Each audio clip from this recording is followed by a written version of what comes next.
नमस्कार। मुझे पता है इतिहास की परीक्षा बस आने ही वाली है, तो क्यों ना आज फटाफट प्राचीन भारतीय धर्मों के सबसे जरूरी टॉपिक्स का एक क्विक रिवीजन कर लिया जाए। ये समझिए कि ये आपकी तैयारी के लिए एक छोटी सी गाइड है, जो आपको अच्छे नंबर लाने में यकीनन मदद करेगी।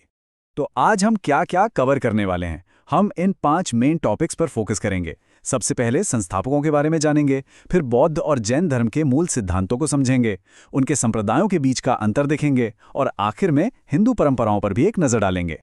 चलिए सबसे पहले बात करते हैं उन महान हस्तियों की जिन्होंने इन धर्मों की नींव रखी। आखिर ये सब शुरू कैसे हुआ? आइए जानते हैं। स्क्रीन पर देखिए गौतम बुद्ध की लाइफ की टाइमलाइन। उनका जन्म 563 ईसा पूर्व में हुआ। जो बात सबसे ज्यादा ध्यान देने वाली है वो ये कि 29 साल की उम्र में उन्होंने घर परिवार सब छोड़ दिया। इसी घटना को महाभिनिष्क्रमण कहते हैं। और फिर 483 ईसा पूर्व में उन्हें महापरिनिर्वाण यानी परम मुक्ति मिली। ये दोनों शब्द एग्जाम के लिए बहुत इंपॉर्टेंट है। अच्छा, अब बात करते हैं महावीर की। बुद्ध की तरह ही उन्होंने भी ज्ञान की खोज में सब कुछ त्याग दिया था। उन्होंने 30 साल की उम्र में ये कदम उठाया और 12 साल की कड़ी तपस्या के बाद 42 की उम्र में उन्हें कैवल्य यानी सर्वोच्च ज्ञान की प्राप्ति हुई। ठीक है, तो अब जब हम संस्थापकों के बारे में जान गए हैं, तो चलिए बौद्ध धर्म की मूल शिक्षाओं को समझते हैं। ये वो सिद्धांत हैं जिन पर पूरा बौद्ध धर्म टिका है। बौद्ध धर्म की नींव है ये 4 आर्य सत्य। इसे ना एक डॉक्टर के इलाज की तरह समझिए। पहला, बीमारी क्या है? जवाब है दुख। दूसरा, बीमारी का कारण क्या है? वो है इच्छा। तीसरा, क्या इसका इलाज है? बिल्कुल है। और चौथा, वो इलाज क्या है? वो है अष्टांगिक मार्ग। और ये रहा वो इलाज, अष्टांगिक मार्ग। ये दुखों से छुटकारा पाने का एक प्रैक्टिकल रास्ता है। इसमें सही सोच, सही बोली, सही काम, मतलब जीवन जीने के 8 सही तरीके बताए गए हैं। तो इन सभी शिक्षाओं का इस पूरे रास्ते का आखिरी लक्ष्य क्या है? वो है निर्वाण, मतलब जन्म और मृत्यु के चक्कर से हमेशा के लिए आजादी। याद रखिएगा, बुद्ध को जो निर्वाण मिला उसे महापरिनिर्वाण कहा जाता है। चलिए अब बौद्ध धर्म से आगे बढ़ते हैं और जैन धर्म के मूल सिद्धांतों को समझते हैं। देखते हैं कि उनका रास्ता कैसा है। जैसे बौद्ध धर्म में अष्टांगिक मार्ग है, वैसे ही जैन धर्म में है त्रिरत्न यानी 3 जौहर। ये हैं सही विश्वास, सही ज्ञान और सही आचरण। जैन धर्म के अनुसार इन तीनों को एक साथ अपनाकर ही मोक्ष मिल सकता है। अब ये जो तीसरा रत्न है, सही आचरण, उसका सबसे जरूरी हिस्सा है ये 5 महाव्रत। इनमें भी सबसे ऊपर है अहिंसा, यानी किसी भी जीव को मन, वचन या कर्म से कोई चोट ना पहुंचाना। ये जैन धर्म की आत्मा है। जैन धर्म में जो अंतिम लक्ष्य है उसे कैवल्य कहते हैं।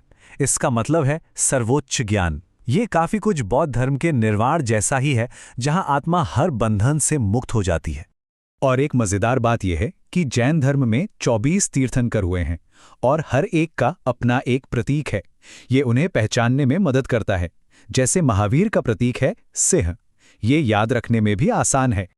अच्छा, समय के साथ क्या हुआ कि दोनों ही धर्मों में कुछ मतभेद हुए और वो अलग-अलग शाखाओं में बंट गए। इनके बीच का जो फर्क है वो एग्जाम में अक्सर पूछ लिया जाता है, तो इस पर थोड़ा ध्यान दीजिएगा। बौद्ध धर्म में 2 मुख्य शाखाएं हैं, हीनयान और महायान। इनमें सबसे बड़ा फर्क यह है कि हीनयान वाले बुद्ध को एक महान इंसान मानते हैं, जबकि महायान वाले उन्हें भगवान मानकर उनकी मूर्तियों की पूजा करते हैं। इसी तरह जैन धर्म में भी 2 मुख्य संप्रदाय हैं, श्वेतांबर और दिगंबर। जैसा कि नाम से ही पता चलता है, श्वेतांबर साधु सफेद कपड़े पहनते हैं, जबकि दिगंबर साधु कोई वस्त्र नहीं पहनते। एक और बड़ा फर्क ये है कि क्या महिलाएं मोक्ष पा सकती हैं या नहीं। चलिए अपनी इस रिवीजन को पूरा करने के लिए अब जरा हिंदू धर्म की 2 बड़ी परंपराओं पर भी एक नज़र डाल लेते हैं, जो इसी दौर में उभरीं। पहला है वैष्णववाद, जिसमें भगवान विष्णु और उनके अवतारों, खासकर कृष्ण की पूजा की जाती है। इसमें मोक्ष पाने का सबसे बड़ा रास्ता भक्ति को माना गया है, यानी भगवान के प्रति प्रेम और समर्पण।